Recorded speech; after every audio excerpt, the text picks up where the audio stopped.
I'm very proud to say that today we'll be speaking with a man who has been a major force in the world of hip-hop. A man who has virtually redefined the genre and brought a new urgency and intensity to the music world with his insightful lyrics and dynamic flow. I've been looking forward to this for a long time, and it's an extreme honor for me to interview the very talented... I'm sorry, man. I can't do this with a straight face. Ladies and gentlemen, Kevin Federline. Kevin, welcome to Al TV. Thank you. I know you've been getting this question from everybody, but I have to ask you anyway. What exactly did you think of my new album, Straight Outta Linwood? It was great. Really? You listened to it? Listened to it a couple of times. And you think it's great? It's crazy. So, when did you first realize you had absolutely no talent? Too soon? Okay, I'll work up to that one. I hear you're touring now. I am touring, yes. Uh-huh.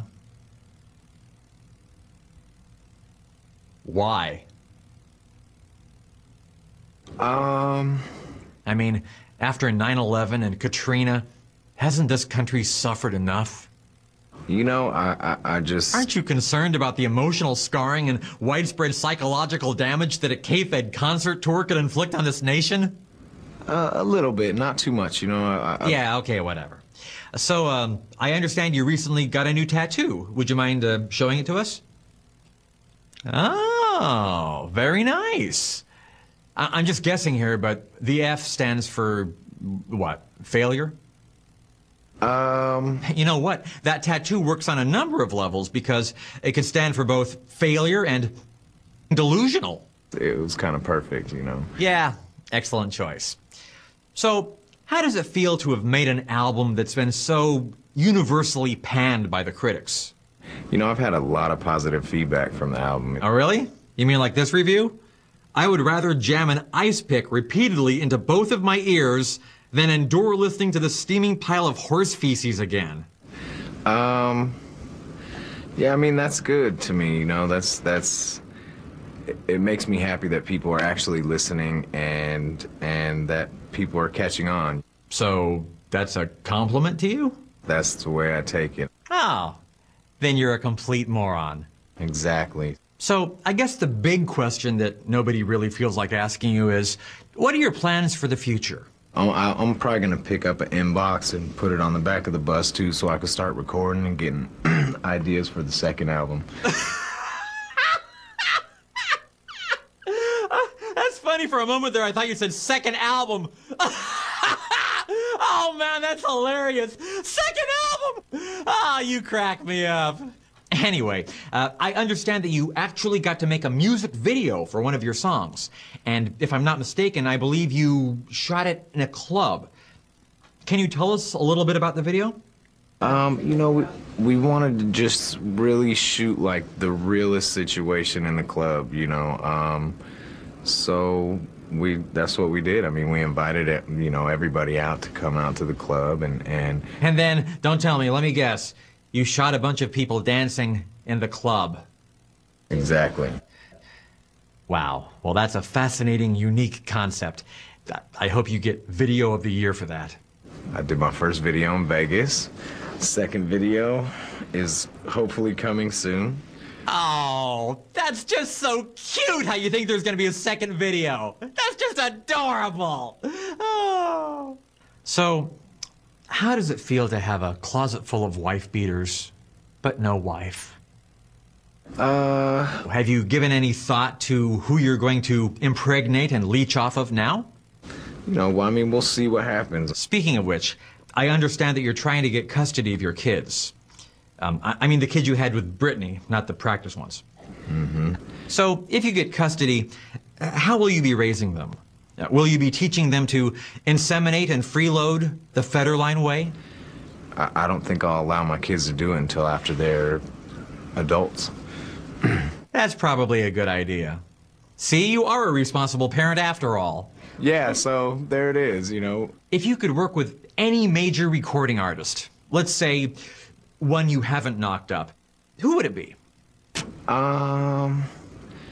You know, I don't know. There's so many people that I could see myself working with, you know, from Snoop Dogg to Busta Rhymes to even people from the past, you know. Yeah, like Eddie Cantor or Beethoven? That'd be good. Hey, maybe we could get together and build a time machine like in Bill and Ted's Excellent Adventure.